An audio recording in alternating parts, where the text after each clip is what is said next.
having a wonderful time so far. So my name is Owais, and this is my daughter.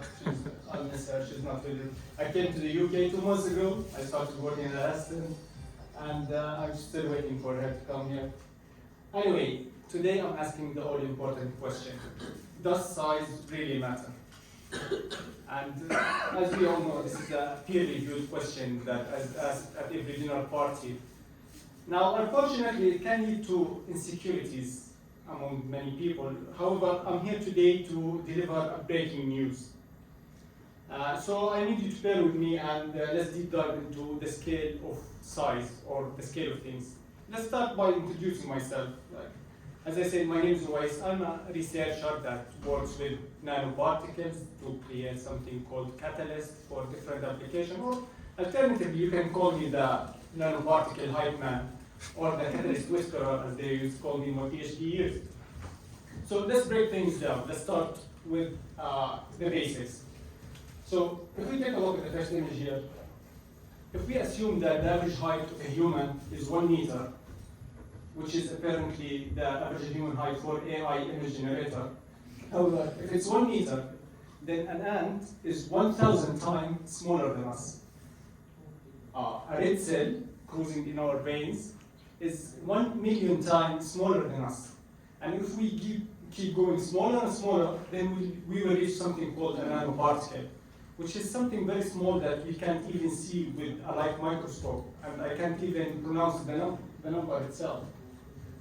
So someone would ask, why the hustle? Why would you go that small? Isn't that much trouble?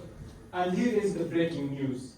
The smaller, the better. And this is not me talking, this is science talking here. So it was never about the size or the volume. It's always about the surface area and the contact area.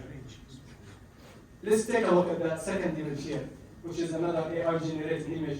I told it to generate a grain of salt, and this is what I got. Sorry, can you bring it back? Yeah.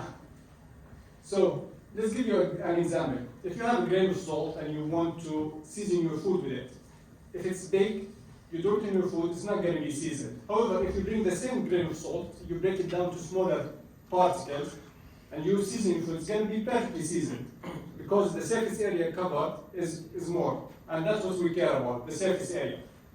Now, the same concept can be applied to different applications: catalysts, electrical circuits, even medical application. Today, I'll be talking about catalysts because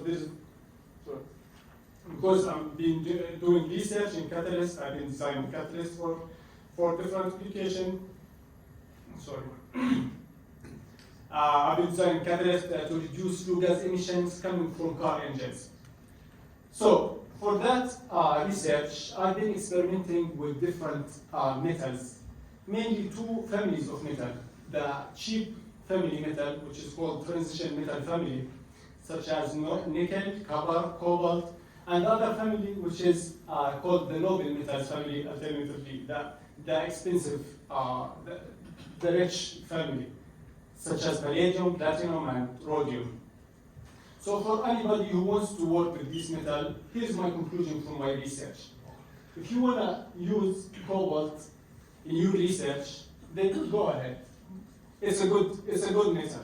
It's like the favorite son in the family. You know that child, right? He always gets what he wants. He always the center of attention, and he gets introduced in public events. And he goes to boarding school with hanging out with expensive brands like palladium and platinum. However, if you want to use nickel and copper, then I would not advise you. Nickel and copper are like the middle child of the family. They are always disappointment, but we don't tell them that. And they get ignored in public activities. So I produced nanoparticles from these metals and tested them in converting flue gas emissions. These harmful emissions coming from car engines. And again, I found the smaller, the better. When I produced cobalt at 35 nanometers and paired it with palladium, I was able to convert almost 98% of flue gas emissions. However, the big particles didn't even came close to that.